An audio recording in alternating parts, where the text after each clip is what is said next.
Olá, seja bem-vindo a essa videoaula do Departamento de Ginecologia e Obstetrícia. Meu nome é Ricardo Savariz e hoje iremos falar sobre doença inflamatória pélvica. Eu não tenho nenhum conflito de interesse para declarar nessa apresentação. E vamos começando a ver quão comum é essa doença. Cerca de 1 a cada 60 consultas no clínico geral e cerca de 2 a 3% das emergências apresentam casos de doença inflamatória pélvica. Nas internações no país, cerca de 8% delas são relacionadas à doença inflamatória pélvica. A definição e a etiologia é simples, é toda doença inflamatória que ocorre a partir do orifício cervical interno do útero e que pode ser então uma salpingite, uma oforite, uma endometrite ou uma parametrite. Os agentes etiológicos da DIP na América do Norte é principalmente clamídia e gonococo. Já que na América do Sul, ela é polimicrobiana. Nós fizemos um trabalho em 2017 usando NAT como forma de diagnóstico padrão e nós tivemos nenhum caso de gonorreia, 4% de clamídia, de micoplasma genitário e 2% de tricomonas vaginais. Como eu faço diagnóstico? Toda paciente que é sexualmente ativa, que usa inconstantemente o uso da camisinha, que teve um novo parceiro ou múltiplos parceiros, que teve uma manipulação uterina, seja colocação do DIU, uma histeroscopia, uma histerosalpingografia, ela tem que se pensar em doença inflamatória pélvica. A definição do CDC é muito simples. É dor pélvica recente. O que significa recente? Cerca de 30 dias ou menos, sem outra causa diagnosticável, sendo que ela tenha dor à mobilização do colo do útero, ou dor uterina, ou dor anexo. O que significa tudo isso? Que temos que pensar em diagnósticos diferenciais. Os diagnósticos diferenciais são vários. O primeiro é a apendicite, depois vamos pensar em gravidez ectópica, ruptura de massa anexial, torção de anexo, endometriose, infecção urinária baixa ou alta, gastroenterite, broncopneumonia, pielonefrite aguda, litíase biliar, litíase renal e adenite mesentérica. Quais são os exames que a gente utiliza para fazer o diagnóstico? Na realidade, nós não usamos exames para fazer o diagnóstico, nós pedimos exames para identificar os diagnósticos diferenciais. Quando 4 deles foram negativos, ou seja, não tem leucocitose, a proteína C reativa é negativa, o VSG é negativo e não tem leucorreia, a razão de probabilidade negativa é de 0,05 e isso exclui a presença de doença inflamatória pélvica. Mas não é para sair pedindo. É no caso quando a gente faz o tratamento empírico e não há uma melhora.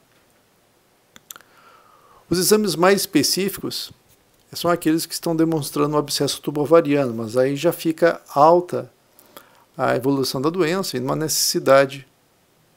E a gente não consegue realizar isso para todo mundo. A laparoscopia e a endometrite são algo que a gente vai ver que consideram como diagnóstico padrão ouro, mas não é bem assim. Um trabalho de 2003 mostrou que pacientes médicos que vendo laparoscopia, eles tinham uma variação intraobservador e interobservador de 0,5 a 0,4, usando como padrão ouro a biópsia de endométrio ou a biópsia de fímbria. Endometrite é a presença de plasmócitos logo abaixo do endométrio, mas disse, e isso pode variar entre patologistas, o que eles consideram endometrite, mas temos casos, a gente temos pacientes sintomáticas que ela tem a cura clínica e continua ainda com plasmócitos após. O tratamento é baseado no CDC e nos trabalhos que nós fizemos aqui na emergência do hospital. O regime de cefoxitina ou ceftetan com doxiciclina é recomendado nos Estados Unidos. Nós não usamos doxiciclina intravenoso. Para paciente internado, o principal tratamento é gentamicina, clindamicina com AMP ou, alternativamente, ampicilina com doxiciclina. Ampsulbactam com doxiciclina. Se tem abscesso tubo-ovariano, nós podemos utilizar o esquema de tríplice, AMP, genta e clinda, ou a gente utiliza o esquema de ampsulbactam mais doxiciclina. Tratamento ambulatorial, aquelas pessoas que têm uma dor leve. O que é uma dor leve? Menor do que 5.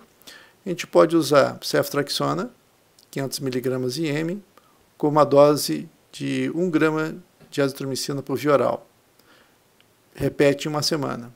Ou então, o esquema que a gente faz de uma vez ao dia de clinda, genta, correr intravenoso de 1 hora e repete no dia seguinte. Se em 48 horas ela tem uma melhora, passaria para a via oral. Se não há uma melhora, a gente pode estar tendo um erro diagnóstico, a presença de abscesso ou falta de cobertura antimicrobiana. Essa é uma paciente que vai ser internada e geralmente a gente começa a pedir os exames complementares para identificar se tem abscesso ou para descartar DIP. E podemos começar com outro antibiótico, no caso, ampsulbactam mais doxiciclina. Se ela tem um abscesso, 75% dessas pacientes irá responder com o esquema antimicrobiano. Quanto maior o abscesso, menor a chance de cura espontânea.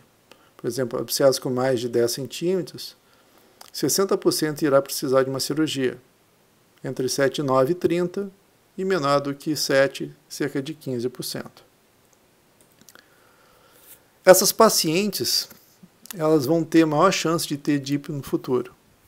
Elas vão ter uma presença de hidrossalpinge, infertilidade, chance de aumentar a gravidez ectópica e de ter dor pélvica crônica. Por isso que é importante que a gente utilize um baixo limiar para tratar essas pacientes. Então, resumindo, uma mulher sexualmente ativa com uma dor recente na pelve tem que pensar em DIP. Pensamos nos diagnósticos diferenciais e, se não tem outra causa provável e ela tem dor na mobilização do colo do útero, começamos o tratamento ambulatorial.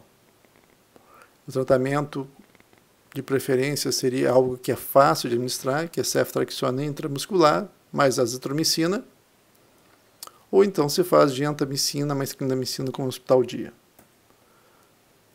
Trata o parceiro quando tem um diagnóstico confirmado depois de 48 horas e procure outras doenças sexualmente transmissíveis, HIV, sífilis, hepatites. Sempre reveja a paciente entre 48 e 72 horas. Se não melhora, tem que internar, porque pode haver a presença de abscesso, outro diagnóstico diferencial, entre eles o principal, apendicite, ou se está tendo a resistência antimicrobiana. No caso, se tiver uma resistência, a segunda linha seria ampsulbactam mais doxiciclina. Essa é uma sugestão para vocês, um trabalho de revisão, publicamos em 2018. E tem um jogo que eu gostaria de sugerir, que podem jogar no smartphone de vocês, que é Resuscitation. E esse caso aqui é na By-Setting, no departamento de emergência, uma mulher de 19 anos que chega com dor pélvica. Muito obrigado.